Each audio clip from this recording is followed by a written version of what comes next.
Before we start the video topic, I decided for this project to use some raw camera footage somewhere out in the internet, and due to some technical issues with my computer and the camera, and also I've been changing the studio lighting, I've been getting weird color casts.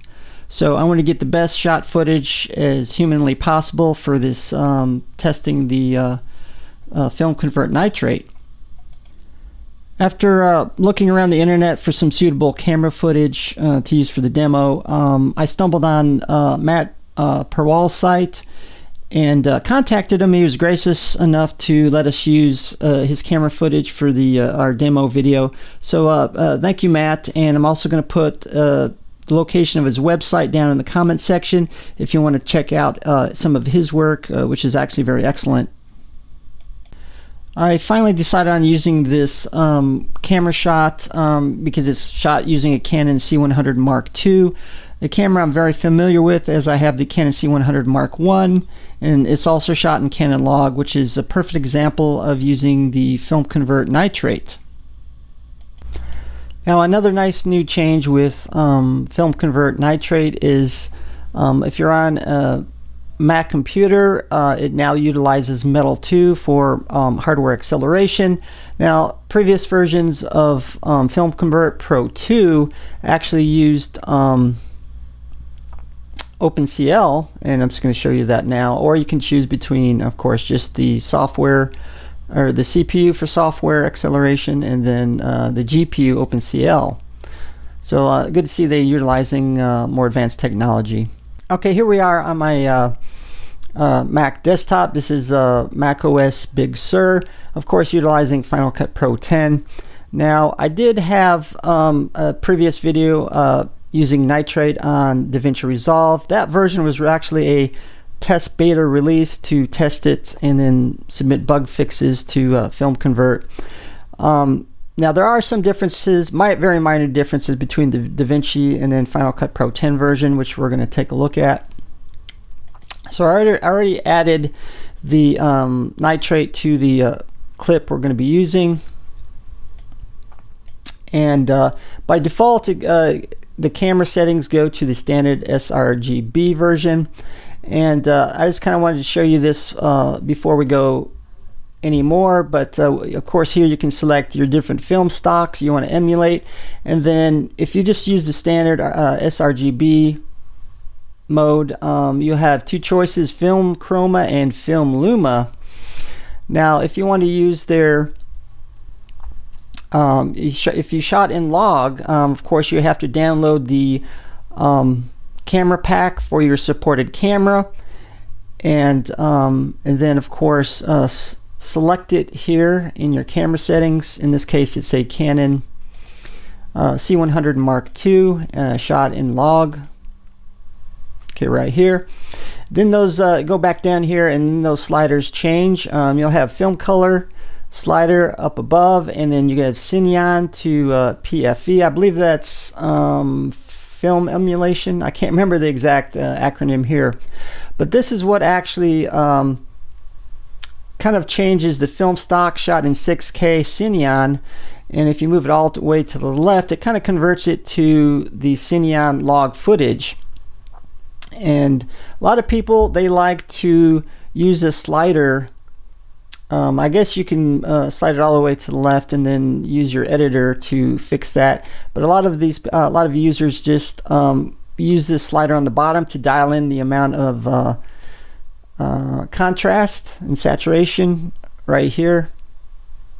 And just to show you, I'll probably leave it right here.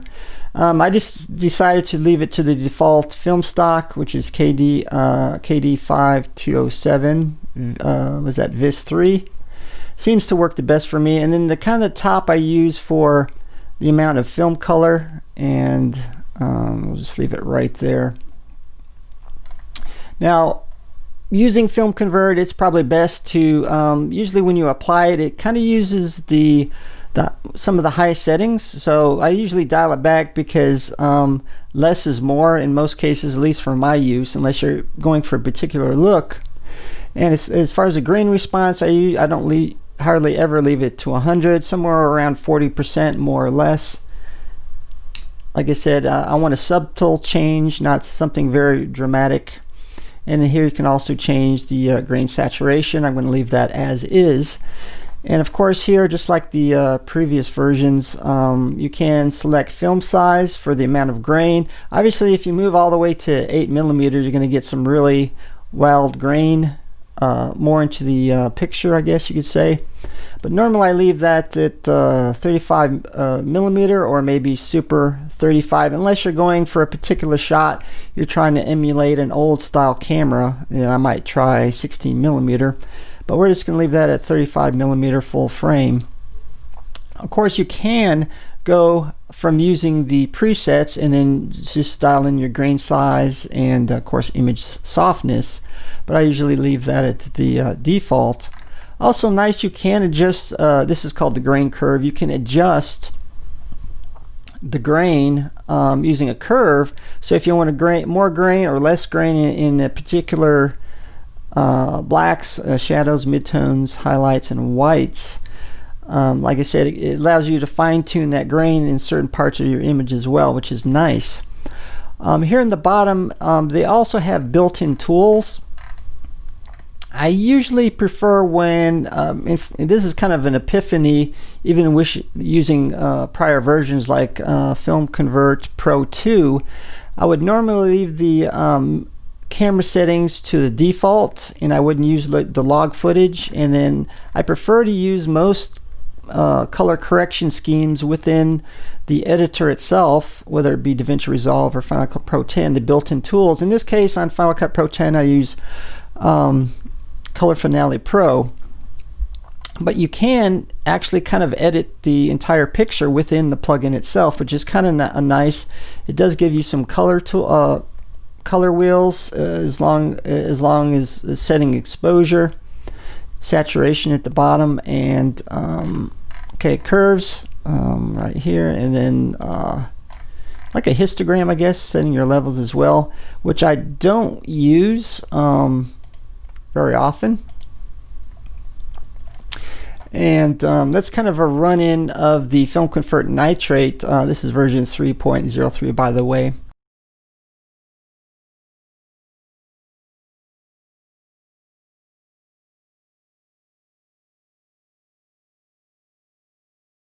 Another thing with Filmconvert, of course, you can use it in unorthodox ways as well, just with any plugin, perhaps using it as an effect or something like that. So I like kind of experimenting. Of course, this is a Canon C100 Mark II, but I actually downloaded the ARRI Alexa film pack, and we're actually going to apply this on the clip, even though it's a different camera. And we're going to change that to log C. Now you're probably going to have to adjust that out because it is simply just too saturated, but we can actually take the Cineon log and we're going to dial it down, and let me see here. You can actually get some very good results using a different camera pack. Now, I'm not saying this is going to convert your Canon C100 Mark II into a ARRI Alexa or anything like that, but perhaps you can use it for camera matching a little bit as well. I don't know if anybody tried to use that plugin for that. Of course, they do have CineMatch, another application you can buy that's designed for matching cameras and emulating other cameras as well. So it's a very unique way of using Filmconvert in different ways.